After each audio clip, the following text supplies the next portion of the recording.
সকালের সময়টা কেটে দুপুরের দিকে পা বাড়াতে শুরু করেছে। ইতিমধ্যেই সূর্যটাও তার প্রখরতা ছড়িয়ে মাথার উপরে চলে এসেছে প্রায়। অথচ জিহুকের দেখা নেই কোনো। সেই জঙ্গলে জ্ঞান হারানোর আগে যে জিহুককে দেখেছিল জাঙ্কুক, তারপর আর একটা বারের জন্য দেখা পাওয়া যায়নি ছেলেটার। জাঙ্কুক ঠিক বুঝতে পারছে ভয়ে বেচারা তার সম্মুখে আসছে না, তাই বলে তো আর কাজের প্রতি গাফিলতি করা যাবে না। ওই জঙ্গলে তারপর কি হলো, ওরা মুখ খুলেছে কিনা, আর কি কি তথ্য পাওয়া গেল, অনেক কিছু জানার আছে জাঙ্কুকের। জাঙ্কুক আর সময় নষ্ট করলো না, নিজের থেকে কল করলো জিহুককে। জিহুক নিজের অফিস কক্ষেই বসেছিল, ভাবছিল জাঙ্কুকের কথা। হঠাৎ মোবাইলটা বেজে উঠতেই কিছুটা চমকে উঠলো বেচারা। টেবিল থেকে তড়িঘড়ি করে মোবাইলটা তুলে হাতে নিতেই দেখতে পেল জাঙ্কুকের নাম্বার। ভরকে গেল জিহুক, এ আবার কল করেছে কেন? নিশ্চয়ই প্রতিশোধ নিতে। কলটা কি সে ধরবে? না ধরলেও তো আবার চেপে আসবে, আর তার থেকে বরং কলটা ধরাই যাক। অন্তত কি বলতে চায় সেটা তো শোনা প্রয়োজন। জিহুক ধরলো কলটা, মোবাইলটা কানের কাছে নিয়ে আমতা আমতা করে বলল, আসসালামু আলাইকুম স্যার। ওয়ালাইকুম আসসালাম, কেমন আছিস? আলহামদুলিল্লাহ ভালো, আপনি স্যার? তোর তো নিঃশ্বাস ছাড়লো জাঙ্কুক, থমথমে কণ্ঠে বলল, তোর হাতের মোটা লাঠির বাড়ি খেয়ে এখনো বেঁচে আছি, কিন্তু তুই আমাকে একটা বারের জন্য দেখতে এলি না। এতটা পাষাণ কবে থেকে হলি জিহুক? জিহুকের কিছুটা খারাপ লাগা কাজ করলো। সত্যিই তো জাঙ্কুকের অসুস্থতার কারণ সে, অথচ একটা বারের জন্য সে দেখতে গেল না জাঙ্কুককে। এটা নিশ্চয়ই অমানবিক কাজের মধ্যে পরিগণিত, কিন্তু সেও তো ভয় পেয়েছিল ভীষণ, তাই যায়নি। জিহ্বা দ্বারা নিজের অস্ত্র ভেজালো বেচারা, অপরাধীর কণ্ঠে বলল, আসলে স্যার আমার ভুল হয়ে গেছে, আমি ইচ্ছে করে কিছু করিনি। ওই সন্ত্রাসীটার হাত থেকে আপনাকে বাঁচাতে গিয়ে ভুলবশত হয়ে গেছে, মাফ করে দিন স্যার। জাঙ্কুক হাসলো, স্বাভাবিক কণ্ঠে বলল, আরে মাফ চাইতে হবে না তোকে, আমি জানি তো তুই ভুল করে করেছিস, হাজার হলেও তুই আমার বোন জামাই হবি, তোর উপরে কি আমি রাগ করে থাকতে পারি বল? জিহুক ভরকে গেল জাঙ্কুকের কথায়। এতটা ভালোভাবে কথা বলার লোক তো জাঙ্কুক নয়, তাহলে আজ এত ভালোভাবে কথা বলছে হঠাৎ, তাও এত কিছু পরে? নিশ্চয়ই এর মধ্যে ঘাপলা আছে কোনো, আমার নতুন কোনো ফোন দিয়েছে না তো। জিহুকের ভাবনার মধ্যে জাঙ্কুক আবার বলল, সন্ধ্যের মধ্যে আমার বাড়িতে আসিস, কেসের ব্যাপারে কথা আছে। কথাটা বলেই পরপর কল কাটলো জাঙ্কুক। জিহুক ঘাবড়ে গেল কিছুটা, বাড়িতে যেতে বলছে, ওখানে নিয়ে না আবার কোনো ঝামেলা করে, ভালো ভালো কথা বলে না হাসপাতালে পাঠিয়ে দেয়, কিন্তু উপায় যে নেই, তাকে তো যেতেই হবে, কেসের ব্যাপারে কথা তো বলতেই হবে। রাতের আধার নেমেছে ধরণীতে, সেই আধারের সাথে নতুন রূপে আজ যুক্ত হয়েছে বর্ষা। হুট করেই দুপুরের পর যে বর্ষার আগমন ঘটলো, তারপর আর থামাথামির নামই নেই কোনো। জিহুকের সন্ধ্যার মধ্যে জাঙ্কুকদের বাড়িতে আসার কথা থাকলেও বৃষ্টির কারণে আসতে পারেনি, বলেছে কাল সকাল সকাল আসবে।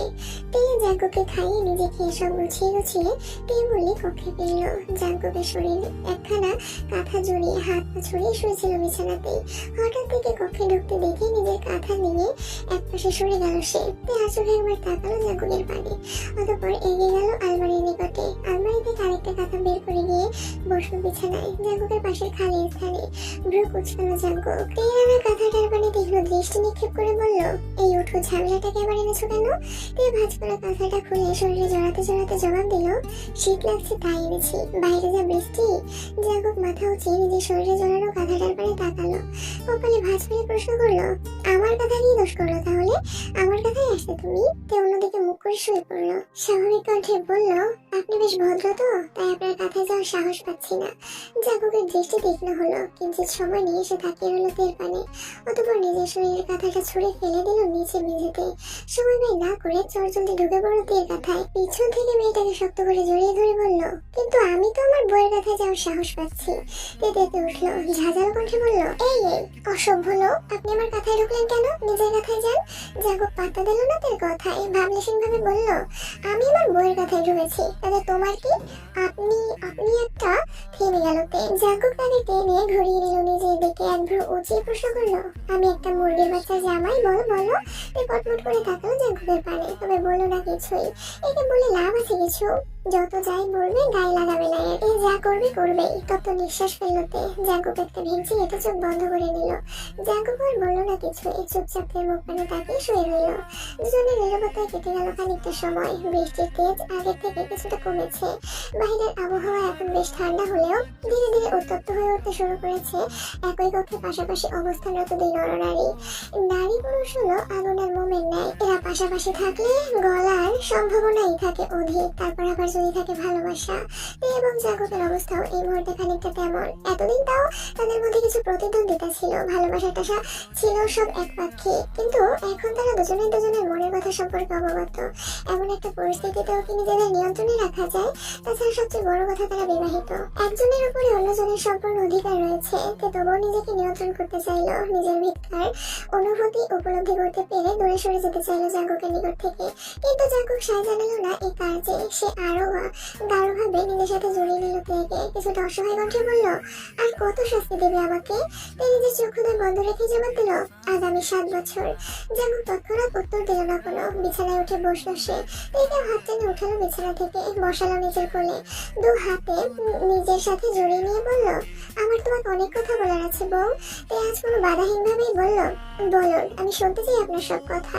জাঙ্কুক মাথা রাখলো তের কাঁধে, শান্ত কণ্ঠে বলতে শুরু করলো, তোমার সাথে আমার জোর করে বিয়ে দেওয়া এবং আমার ক্রোধে বিয়ের আসর ত্যাগ, কোনোটাই তোমার অজানা নয়। বিয়ের আসর ত্যাগের 1 মাসের মাথাতেই আমি দেশ ছেড়েছিলাম, পাড়ি জমিয়েছিলাম ইংল্যান্ডে, কিন্তু সেখানে গিয়েও আমি শান্তি পাইনি। প্রতিটি মুহূর্তে তোমার অবান্ধ পিছুটান আমাকে তাড়া করে বেরিয়েছে। বারবার মনে হয়েছে আমি ভুল করেছি। যতই জোর করে বিয়ে হোক না কেন, বিয়েটা তো হয়েছে। আবার তোমার আর আমার বয়সের পার্থক্য ভেবে বারবার পিছিয়ে গিয়েছি। বিশ্বাস করো, আমি তোমাকে অনেকবার ভোলার চেষ্টা করেছি, কিন্তু পারিনি।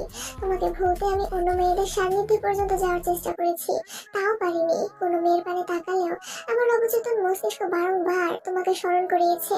তোমার অদৃশ্য পিছুটান তোমার প্রতি আমাকে আসক্ত করে তুলেছিল ভীষণ বাজেভাবে। ধীরে ধীরে আমি বুঝেছিলাম আমি তোমাকে ভালোবেসে ফেলেছি। তোমাকে ছাড়া আমার একদম চলবে না। বারবার তোমার কাছে ছুটে আসার চেষ্টা করেছি, কিন্তু সে পথটাও নিজের হাতেই বন্ধ করেছিলাম। দীর্ঘ 5 বছর তোমার জন্য ছটফট করতে করতে নিজের পড়াশোনা শেষ করলাম। ছুটে আসতে চাইলাম দেশে, সকলের অগোচরে আমি এসেছিলাম ও দেশে, কিন্তু আবারও বাবার ব্যবসার কাজে আর আমার জীবনের সবচেয়ে বড় একটা সিদ্ধান্ত সবকিছু বদলে দিল। আবারও 2 বছরের জন্য আমাকে তোমার থেকে দূরে সরিয়ে দিল। আমিও তখন সেই দূরত্ব মেনে নিলাম, কারণ আমি ভেবেছিলাম আমি তোমাকে সেদিন ছেড়ে গেলেও আমার পরিবার ঠিক তোমাকে আমার জন্য রেখে দিয়েছে। আমি দেখেছিলাম আমার মা তোমার জন্য কতটা আবেগী ছিল, কিন্তু সে যে তোমাকে আমার করে রাখতে পারেনি, কিংবা মাঝখানে এত কিছু ঘটে গেছে আমি কিছুই বুঝতে পারিনি। আর রইল খোঁজ খবর নেওয়ার কথা, আমি যখনই বাড়িতে কল করেছি তোমার একটা খোঁজ পাওয়ার জন্য আমার হৃদয় আকুপাকু করেছে, কিন্তু লজ্জায় মুখ ফুটে তোমার কথা জিজ্ঞেস করতে পারিনি। আমিই তো তোমাকে ছেড়ে গিয়েছিলাম, তোমাকে দূরে ঠেলে দিয়েছিলাম। কোন মুখে আবার বাড়ির লোকদের কাছে তোমার কথা জানতে চাইতাম? তাছাড়া ওই যে বললাম, আমি ভেবেছিলাম আমার পরিবার তোমাকে আমার জন্য রেখে দিয়েছে, তাই একটু নিশ্চিন্তও ছিলাম। থামলো জাঙ্কুক, আবার বলল, দেখো, এই 7টা বছর তুমি জানতে না আমাদের বিয়ের কথা, তাই তোমার উপরে কখনো এর প্রভাব পড়েনি। যতটুকু পড়েছে তাও তোমার অগোচরে, অথচ আমি সবটাই জানতাম। 7টা বছর প্রতিটা দিন আমি অপরাধ বোধে ভুগেছি। একটা বার তোমাকে কাছে পাওয়ার আকাঙ্ক্ষায় ছটফটিয়ে মরেছি। তোমাকে ছেড়ে গিয়ে কম তো শাস্তি পেলাম না, আর কত শাস্তি দেবে আমাকে? তাই মনোযোগ দিয়ে শুনলো জাঙ্কুকের সব কথাগুলো, বুঝলো সে জাঙ্কুককে। আর এমনিও এই পুরুষের উপরে তার অভিমান কিছুই নেই, যা আছে সব ভালোবাসা। তাই ভালোভাবে আলতোভাবে হাত রাখলো জাঙ্কুকের পিঠে, হুট করেই বলল, ভালোবাসি প্রিয়। জাঙ্কুক থমকালো, সেই বহুল আকাঙ্ক্ষিত বাক্য যা শোনার জন্য এত বছর ধরে মরিয়া জাঙ্কুক। আচ্ছা, সে কি ঠিক শুনেছে নাকি ভুল? জাঙ্কুক নিজের থেকে ছাড়িয়ে নিল তেকে। মেয়েটার মুখ পানে তাকিয়ে অবিশ্বাস্য কণ্ঠে বলল, কি বললে তুমি? আবার বললো। এই একটু ঝুঁকে গেল জাঙ্কুকের পানে, ছেলেটার কানের কাছে মুখ নিয়ে মৃদু কণ্ঠে বলল, ভালোবাসি, ভালোবাসি, ভীষণ ভালোবাসি প্রিয়। জাঙ্কুক আনন্দে আত্মহারা হলো, হৃদয়ে প্রশান্তির হাওয়া বইতে শুরু করলো মুহূর্তেই। বেচারা নিজেকে সামলাতে পারলো না, দুহাতে শক্ত করে জড়িয়ে ধরলো তেকে। উৎফুল্ল কণ্ঠে বলল, ভালোবাসি বউ, ভীষণ ভালোবাসি। কথাটা বলে পরপর আবার ছেড়ে দিল তেকে। 2 হাতের ভাঁজে মেয়েটার মুখটা তুলে টপটপ চুমু খেলো গোটা কয়েক। অতপর হঠাৎ অস্ত্রের নিকটে এসে থেমে গেল। একটু সময় নিয়ে পরম যত্নে নিজের শুষ্ক 2 অস্ত্র মিলিয়ে দিল তের নরম উষ্ণ 2 অস্ত্রে। উন্মাদের ন্যায় অস্ত্রের প্রবল ঘর্ষণে নাজেহাল করে তুললো মেয়েটাকে। তেও আজ আর বাধা দিল না, নিজেও সায় জানালো জাঙ্কুকের কাছে। নিজের 2 হাত দ্বারা খামচে ধরলো বেচারার পেট। জাঙ্কুকের অস্ত্র চুমু খেতে যেতেই তাকে শুয়ে দিল বিছানায়। ধীরে ধীরে অস্ত্র ছেড়ে নামলো মেয়েটার ঘাড় গলায়, ছোট ছোট চুমুতে দিশেহারা করে তুলল তেকে। জাঙ্কুকের স্পর্শ হয়ে বেসামাল হলো, নাজুক হয়ে পড়লো মেয়েটা। নিঃশ্বাস ভারী হয়ে এলো তার, তবুও দুষ্ট বুদ্ধি গেল না। ওই যে কথাই আছে না, যে যেমন তার সাথে মিলেও তেমন, সুতরাং জাঙ্কুক যেমন তার বউ তো তেমনই হবে। এমন এক অনুভূতি বা পরিস্থিতিতে এসেও মেয়েটা হুট করে বলল, আমার এখনো 18 বছর বয়স হয়নি। আইন অনুযায়ী আমি এখনো শিশু। একজন শিশুর সাথে এসব করা পাপ, ঘোর পাপ। জাঙ্কুক মাথা দোলাতে গলা থেকে অত্যন্ত ঠান্ডা কণ্ঠে বলল, মারতে চাও আমাকে?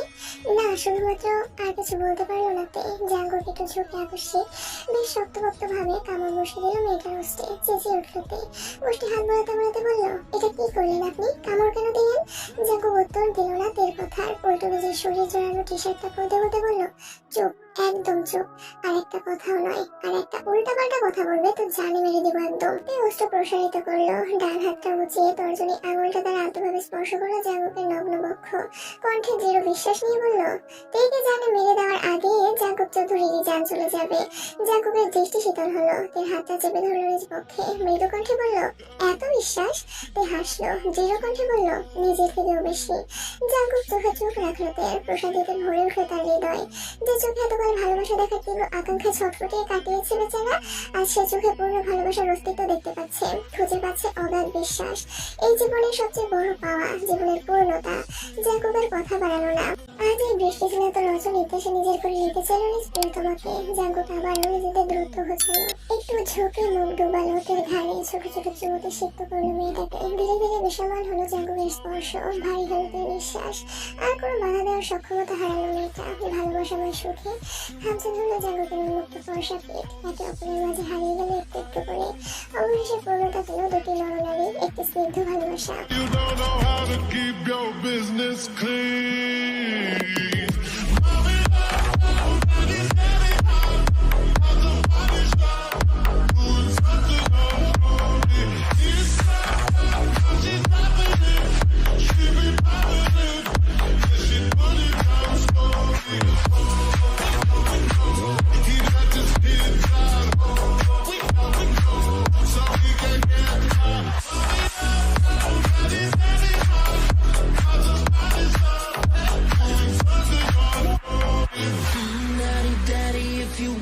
Drop the attic, give me love, give me Fendi, my Balenciaga daddy. You gon' need to bag it up, cause I'm spending on Rodeo. You can watch me back it up, I'll be gone in the AM. He got me Prada, let me Miu Miu, let me younger. He always for me, cause I never cause no drama. And when you want it, baby, I know I got you covered. And when you need it, baby, just jump under the cover.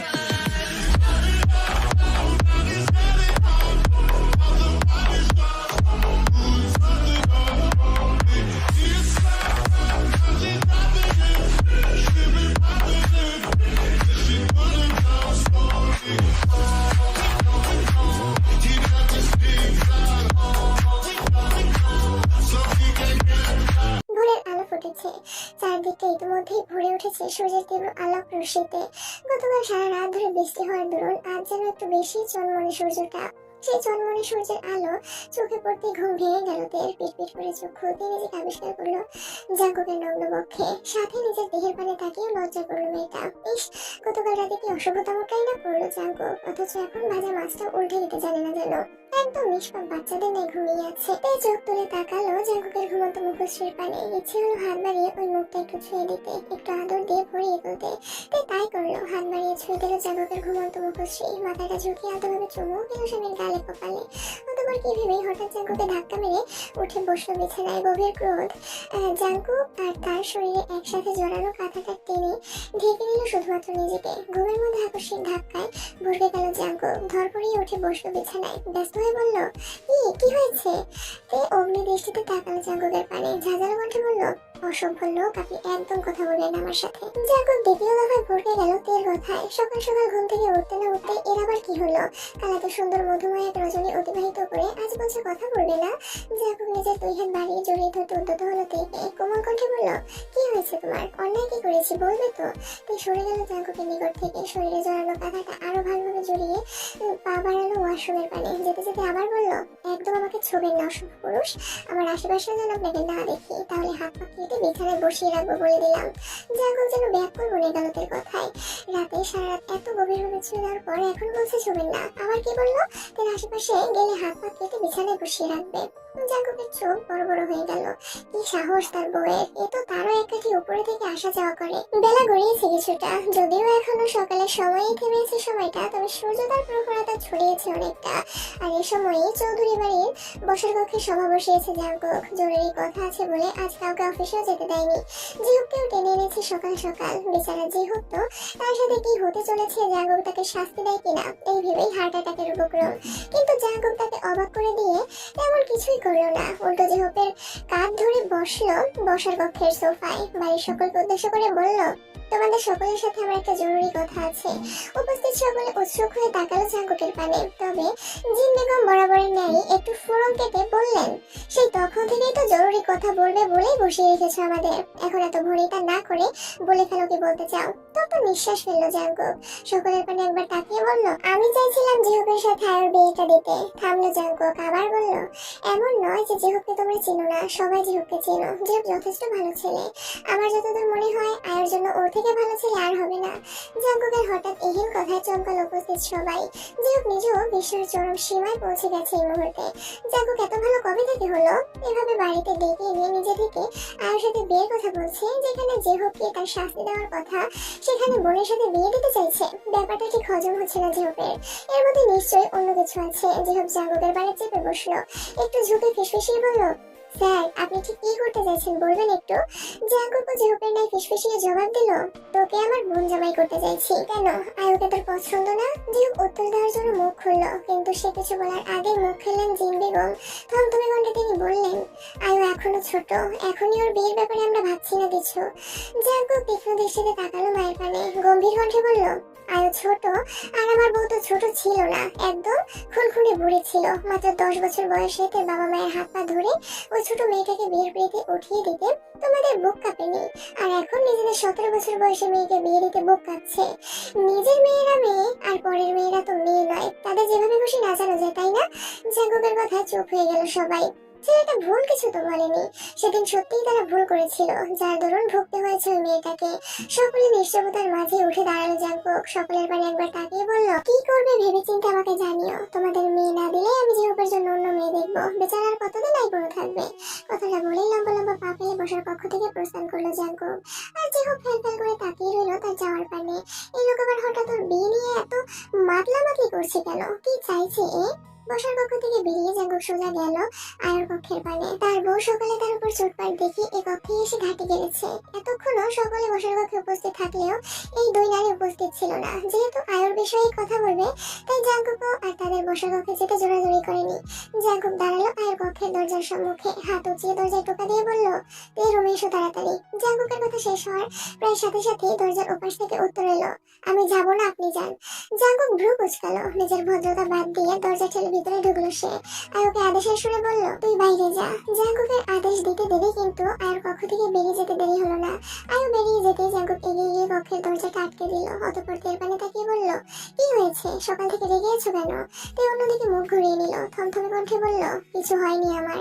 Jungkook এগিয়ে গিয়ে তার মুখোমুখি দাঁড়ালো, মেয়েটার একটা হাত নিয়ে নিল নিজের পুরুষের দুই হাতের ভাঁজে, কোমল কণ্ঠে বলল, তোমার কি হয়েছে বলবে তো? না বললে আমি বলবো কিভাবে বলো? তে তীক্ষ্ণ দৃষ্টিতে তাকালো জাঙ্কুকের পানে, ঝাঁঝালো কণ্ঠে বলল, আমাদের বিবাহ বার্ষিকী ছিল আজ, কত প্ল্যানিং করেছিলাম, সব আপনি কাল এক রাতে ভেস্তে দিয়েছেন। জাঙ্কুক চমকালো, গোল গোল চোখ এসে তাকালো তের পানে, অবাক সুরে বলল, আজকে আমাদের বিবাহ বার্ষিকী? তের চোখ জোড়াও বড় বড় হয়ে গেল, বিস্ময় নিয়ে বলল, আপনি আমাদের বিবাহ বার্ষিকীর কথাও ভুলে গিয়েছেন, অথচ সারাদিন ভালোবাসি ভালোবাসি বলে হেদিয়ে মরেন।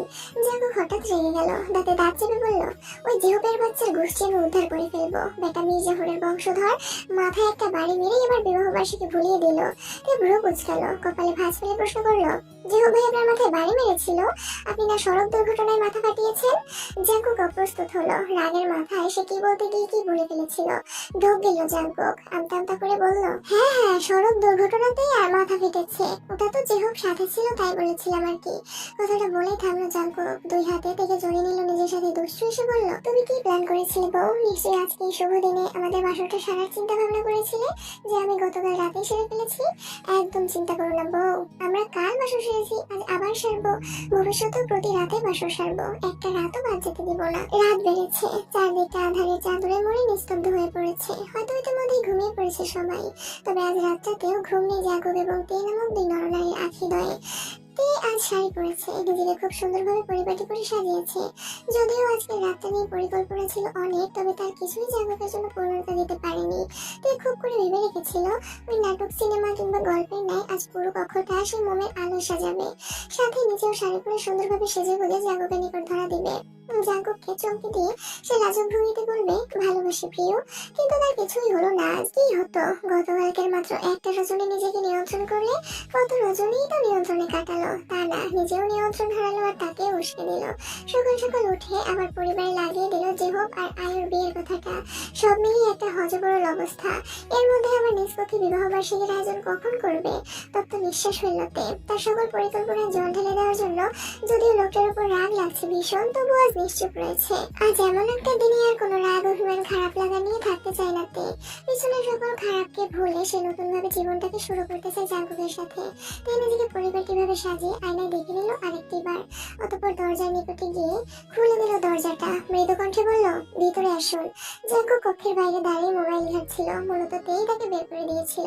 শক্ত কণ্ঠে বলে দিয়েছিল, আমার সব প্ল্যানিং এ তো জল ঢেলেছেনি, এখন অন্তত কিছুটা সময় বাইরে থেকে আমাকে উদ্ধার করুন।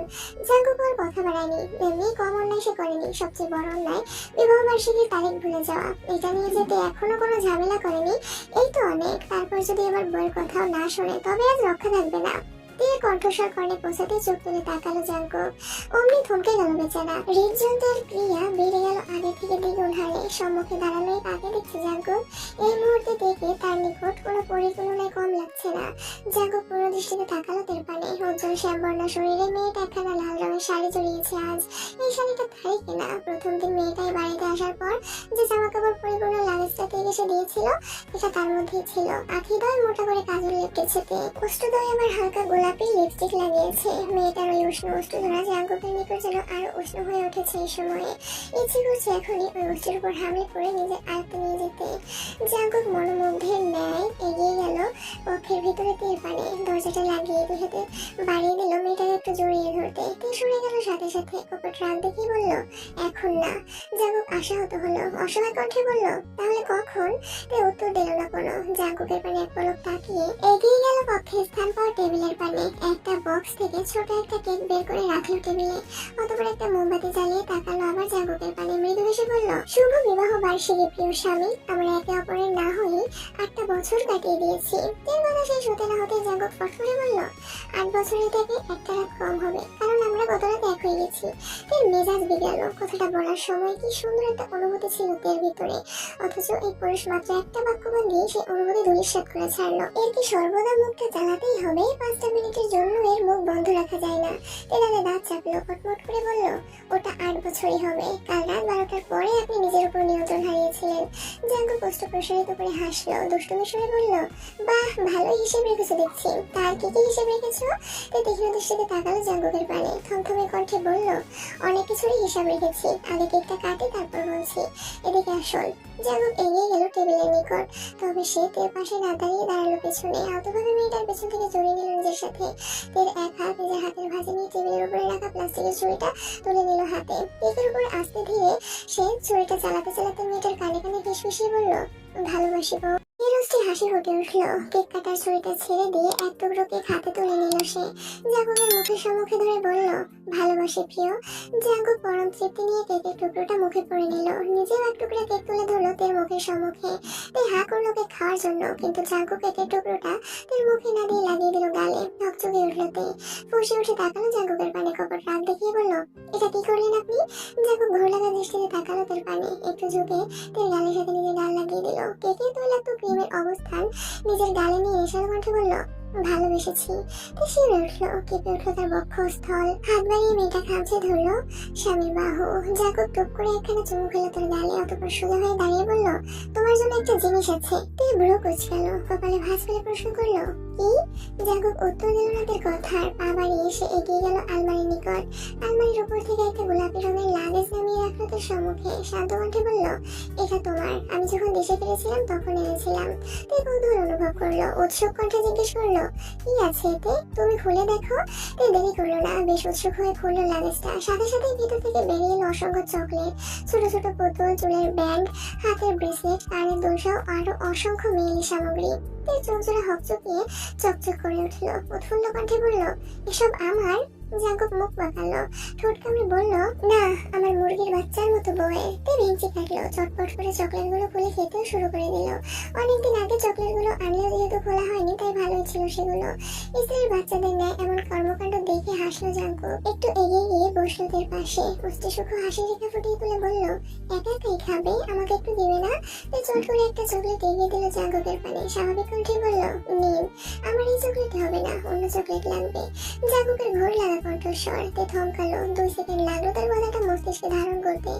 জাঙ্কুকের কথার মানে বুঝতে পেরে লাজে রাঙা হলো মেয়েটা। সরে যেতে চাইলো জাঙ্কুকের পাশ থেকে, কিন্তু জাঙ্কুক তাকে যেতে দিল না। কোমর চেপে মিশিয়ে নিল নিজের সাথে, হাত বাড়িয়ে আলতোভাবে ধরলো স্ত্রীর থুতনি। বল প্রয়োগে মুখটা একটু তুলে বলল, তোমাকে আজ ভীষণ সুন্দর লাগছে বউ।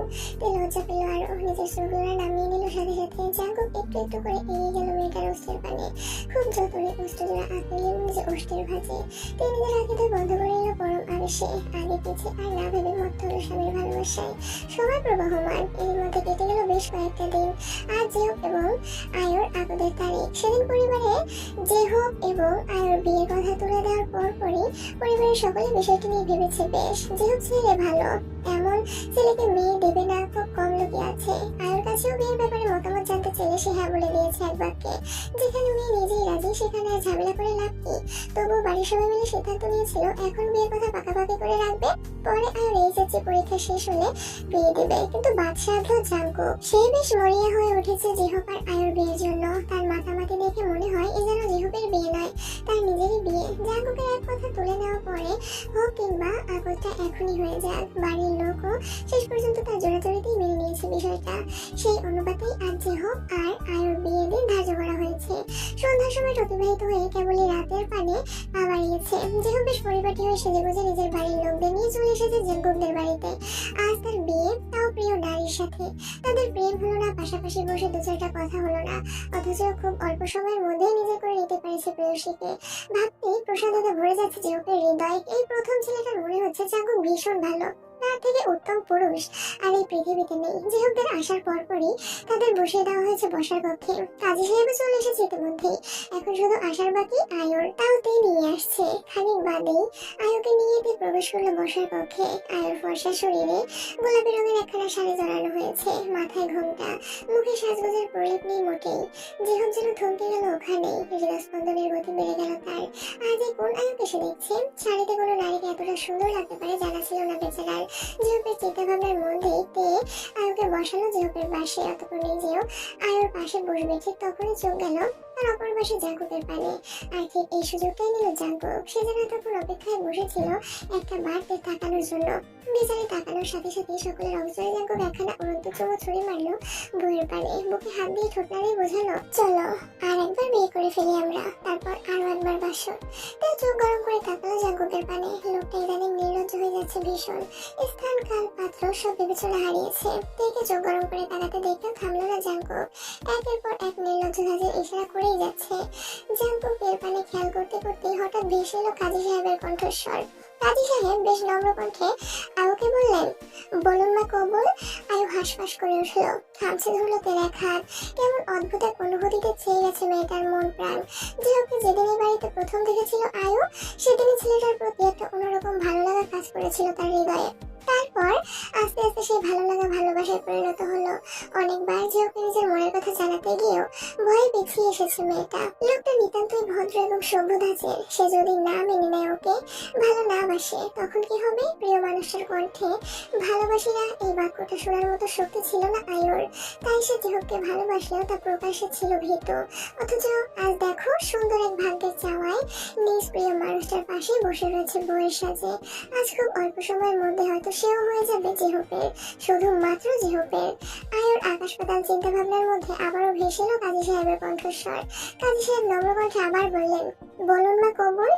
আয়ু এবার আর নিজের ভাবনা চিন্তার সময় ব্যয় করলো না, থেমে থেমে উচ্চারণ করলো, কবুল কবুল কবুল। কবুল। সাথে সাথে চারিদিকে সমস্বরে প্রতিধ্বনিত হলো আলহামদুলিল্লাহ।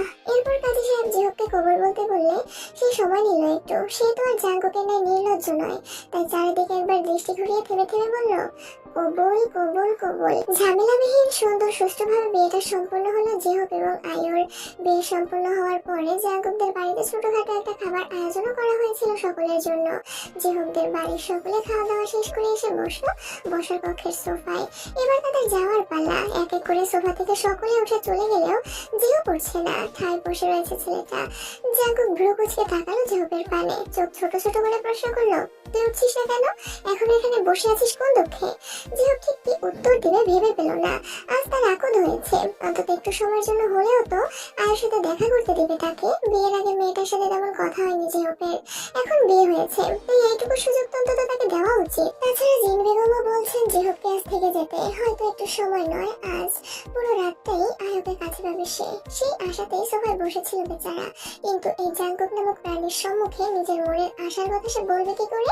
জিহুক আমতামতে শুরু করলো। কিছু একটা বলার জন্য মুখ খোলার আগে জিন বেগম এসে উপস্থিত হলেন ওই স্থানে। জাঙ্কুকের মুখ পানে তাকিয়ে বললেন ও আজ থাকবে আমাদের বাড়িতে। বিয়ে যেহেতু হয়েছে দুজন দুজনের সাথে একটু কথা বলার জন্য হলেও ওদের সময় দেওয়া প্রয়োজন। জিহুক খুশিতে গদগদ হলো, যাক এবার অন্তত নিজের প্রেয়সীর নিকটে যাওয়ার সুযোগ পাবে সে।